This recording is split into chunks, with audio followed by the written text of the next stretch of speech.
Hello friend, নতুন একটা ভিডিওতে সবাইকে স্বাগত। আজকের কিছু বিষয় নিয়ে কথা বলবো, যেখানে একটা বিষয়ের উপর এক্সপোজ করার খুবই প্রয়োজন আছে। ফেক বক্স অফিস কালেকশন, যেটা নিয়ে বেশ সরগরম গোটা সোশ্যাল মিডিয়া, এবং এই সোশ্যাল মিডিয়ার দৌলতেই আমরা জানতে পারছি 9কে 6 এবং 6কে 9। তো যাই হোক, এরকমই একটা বিষয় রিসেন্টলি ঘটেছে রাজকুমার সিনেমাকে কেন্দ্র করে। হ্যাঁ, সাকিব খানের নতুন রিলিজ রাজকুমার, যে সিনেমাটি অবশ্যই বক্স অফিসে ভালো ব্যবসা করছে, কিন্তু কিছু ফ্যান আছে যারা নাকি, যাদের অন্ধভক্ত বলতে পারো, তো তারা এই বিষয়টিকে বেশ সাজিয়ে পড়িয়ে একটা সুন্দর জিনিস রিপ্রেজেন্ট করেছে, এবং সেই বিষয় নিয়ে মূলত আজকের এই ভিডিও।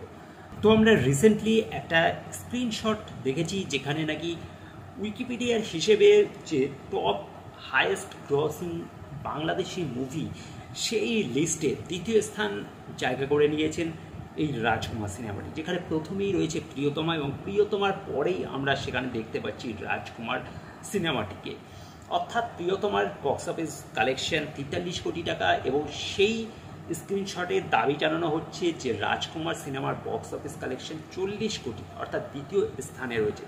কিন্তু তোমরা যদি উইকিপিডিয়া সার্চ করো এবং সেখানে যদি হাইয়েস্ট গ্রসিং বাংলাদেশি মুভি বলে সার্চ করো, তাহলে কিন্তু 2 নম্বর পজিশনে আশ্চর্যজনকভাবে পাল্টে যাবে, এবং সেইখানে দেখানো হবে 2 নম্বর পজিশনে রয়েছে বেদের মেয়ে জ্যোৎস্না, ফার্স্টে রয়েছে অবশ্যই প্রিয়তমা 43 কোটি টাকা, সেকেন্ড পজিশনে রয়েছে বেদের মেয়ে জ্যোৎস্না, যেটা নাকি 20 কোটি টাকা অল টাইম, এবং 3 নম্বর পজিশনে সেখানে রয়েছে স্বপ্নের ঠিকানা, যেটা 19 কোটি টাকা, এবং তারপরে হাওয়া সিনেমাটিও রয়েছে 16 কোটি টাকায়, এবং তারপরে প্রিয়া আমার বলে একটি সিনেমা রয়েছে যার বক্স অফিস কালেকশন 15 কোটি টাকা। তো এই হচ্ছে টপ 5 লিস্ট, যেটা আমি বললাম, এবং তোমরা সার্চ করে দেখতে পারো, গুগলে গিয়ে উইকিপিডিয়া সার্চ করে দেখতে পারো, সব সেখানে লিখবে হাইয়েস্ট গ্রোসিং বাংলাদেশি মুভি। তো এই প্রথমে এই 5টা সিনেমাই কিন্তু দেখাবে, এবং সেইখানে কোথাও কিন্তু রাজকুমার সিনেমা নেই।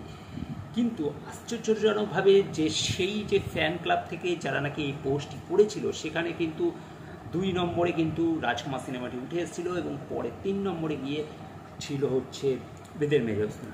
সুতরাং বুঝতেই পারছো যে এটি সম্পূর্ণই এডিটেড ভার্সন, এটার তথ্য কিন্তু কখনোই সত্যতা যাচাই করে হয়নি।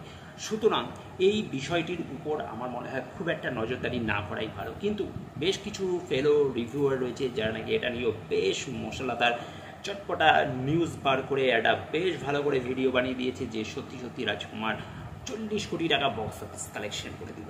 তো এই বিষয়গুলোর উপর আমার মনে হয় সেই সমস্ত রিভিউয়ারদেরও একটু নজর রাখা উচিত, এবং যারা নাকি তাদের ভিডিও দেখে তাদেরও অবশ্যই এই বিষয়গুলোর উপর নজর রাখা উচিত। কারণ এরকম একটা ফ্যানমেড, যেরকম পোস্টার হয়ে থাকে তেমনি ফ্যানমেড এরকম বক্স অফিস কালেকশন দিয়ে তারা ভিডিও করে দিচ্ছে, এবং ফ্যানেরা যারা রিয়েল ফ্যান আর কি, তাদের কথা শুনেই সেটা সত্য মনে করছে। তো এই বিষয়গুলো থেকে একটু বিরত থাকা উচিত, আর এই রকম ভুল ফেক বক্স অফিস কালেকশনে কখনোই নজর দেওয়া উচিত নয়। সত্যতা যাচাই করে তবেই সেই বিষয়ের উপর ধ্যান দেওয়া উচিত। তো আমার মনে হলো এই বিষয়টা নিয়ে কথা বলা দরকার, কারণ রীতিমতো এই বিষয়টা ছড়িয়ে গেছে। জাস্ট কোনো ফ্যান সেটাকে ওইভাবে এডিট করে ফেসবুকে ছেড়েছিল, এবং সেইটা নিয়ে ভিডিও হয়ে গেছে, এবং সবাই এটাকেই সত্যি মনে করছে।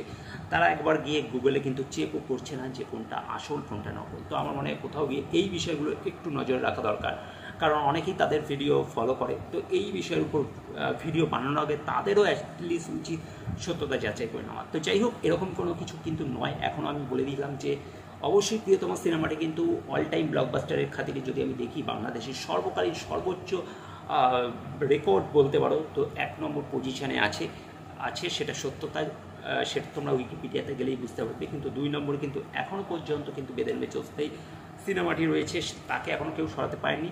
কিন্তু রাজকুমারের যেহেতু এখনও অনেক জায়গায় হলে চলছে, বিশেষ করে বিদেশে চলছে, তাই তার বক্স অফিস কালেকশন কিন্তু এখনও সঠিকভাবে কেউই জানায়নি, কোনো মানে প্রোডাকশন হাউস থেকেও কিন্তু জানানো হয়নি।